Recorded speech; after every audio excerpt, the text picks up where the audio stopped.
que você diria de uma proposta que agiliza o processo contra suspeitos de corrupção e endurece penas? Provavelmente seria a favor, certo? Pois é, mas essa semana a nossa Câmara dos Deputados resolveu ir na direção oposta. Foi aprovada essa semana a chamada PEC da blindagem. A PEC da blindagem, ela é uma proposta na alteração da lei que faz com que, antes de uma investigação, um processo começar contra um político, precisa passar pela aprovação da casa desse político, e de forma secreta. Ou seja, o deputado, suspeito de corrupção, a polícia vê indícios, o Ministério Público quer começar uma investigação, um processo, mas antes disso precisa submeter um pedido para a Câmara dos Deputados e a maioria tem que aprovar esse pedido para que o processo comece. Ou seja, no Brasil, em que nós temos um alto nível de impunidade, em que todo mundo tem na sua cabeça de que político corrupto não é punido, o processo demora, as penas são brandas, os recursos frequentemente diminuem ou anulam as penas, rapidamente esses políticos voltam aos seus cargos, voltam a concorrer em eleições, voltam a praticar os seus mesmos delitos. Esse país acabou de se tornar ainda mais favorável à impunidade. Essa proposta, ela veio do Centrão, que é aquele grupo de políticos fisiológicos, que eles têm aquele tipo de política mais rasteira possível, que é sequestrar uma parte do orçamento, jogar numa região, numa base eleitoral deles e colher os votos disso. Ou seja, eles não têm projeto de longo prazo, eles só que pensam na próxima eleição. E aí eles fazem uso de uma péssima reflexão sobre o dinheiro, porque o que eles querem é causar o impacto mais rápido possível numa base eleitoral para que as pessoas lembrem dele na próxima eleição. E isso faz com que diversas regiões não saiam do lugar, mas que eles consigam se manter nos seus cargos e serem reeleitos. Essa proposta veio desse grupo, mas ela contou com o apoio de parte da esquerda e um apoio massivo da direita bolsonarista. Qual foi? Aqui eu quero focar na argumentação da direita bolsonarista. A argumentação foi que, hoje, deputados federais e senadores são julgados na Suprema Corte, no STF, por terem foro privilegiado. Pessoas normais, pessoas comuns, que não são políticos, como eu e você, não temos foro privilegiado, nós somos julgados na justiça comum. Eles não. Deputados federais e senadores são julgados direto no Superior Tribunal Federal, no STF, quando o suposto crime, a violação, aconteceu dentro do mandato. Ok. Ou seja, eles querem que antes do processo começar, antes do STF autorizar alguma coisa, antes do STF começar a julgar, pedir provas e tudo mais, que isso passe pela aprovação da casa. Por quê? A justificativa é, o STF tem aberto inquéritos ilegais e tem conduzido de forma ilegal, autoritária, arbitrária esses processos fora da lei. Ou seja, eles estão dizendo que o STF está agindo de forma corrompida, de forma política, olhando pelos próprios interesses, isso está prejudicando principalmente os deputados da direita. Veja, assumindo que isso é verdade, essa proposta, a PEC da blindagem, que coloca um escudo, uma proteção, para que inclusive políticos corruptos tenham mais uma chance de se defender, esse era o melhor caminho? Eu não acho. Eu discordo profundamente. Por quê? Se a gente tem o STF fazendo isso de forma pontual contra alguns políticos que eles não gostam, que eles têm inimizade, que eles querem prejudicar, a gente vai ajudar todos os outros que são corruptos. A gente tem dezenas de processos hoje no STF. E o STF, sim, convenientemente deixa esses processos arquivados e usa de moeda política, coisa que é fora da lei. Ou seja, a gente tem sim uma Suprema Corte que não está respeitando seu papel, que não está respeitando a Constituição, que está sim conduzindo alguns processos de forma arbitrária, de forma autoritária, de forma ilegal. E a resposta deles para isso é uma proteção para eles. E todo o resto da sociedade, e todo mundo que tem uma ação que vai parar no STF, uma empresa, uma disputa entre duas pessoas, e todas as outras coisas. Essas tudo bem, o STF pode continuar agindo dessa forma, não respeitando a lei.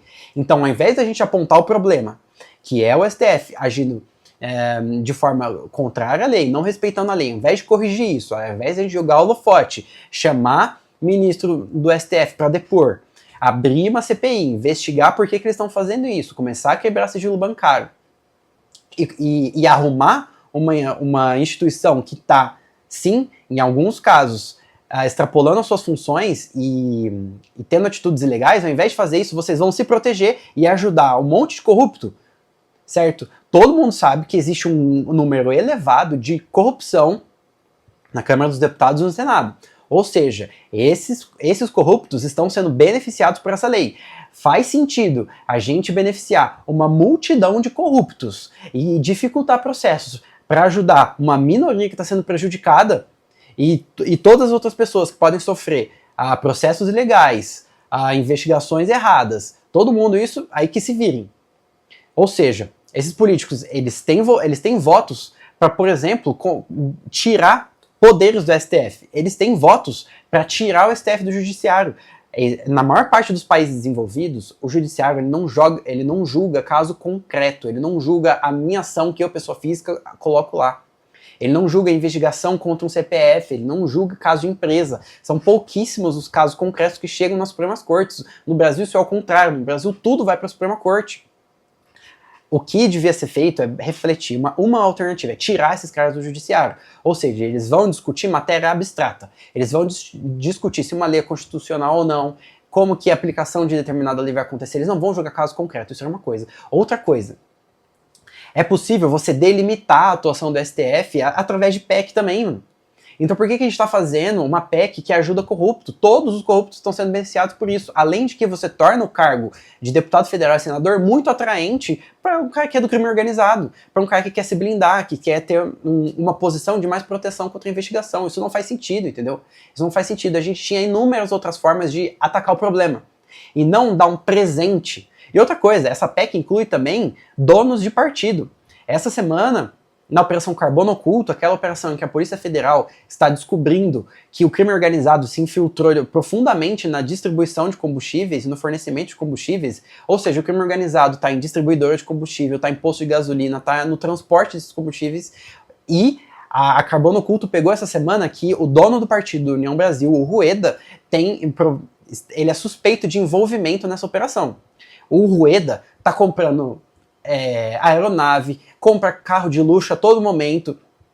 Isso é estranho. Existem indícios para a polícia estar investigando esse cara também, velho. Porque ele tem relações com as empresas relacionadas na operação.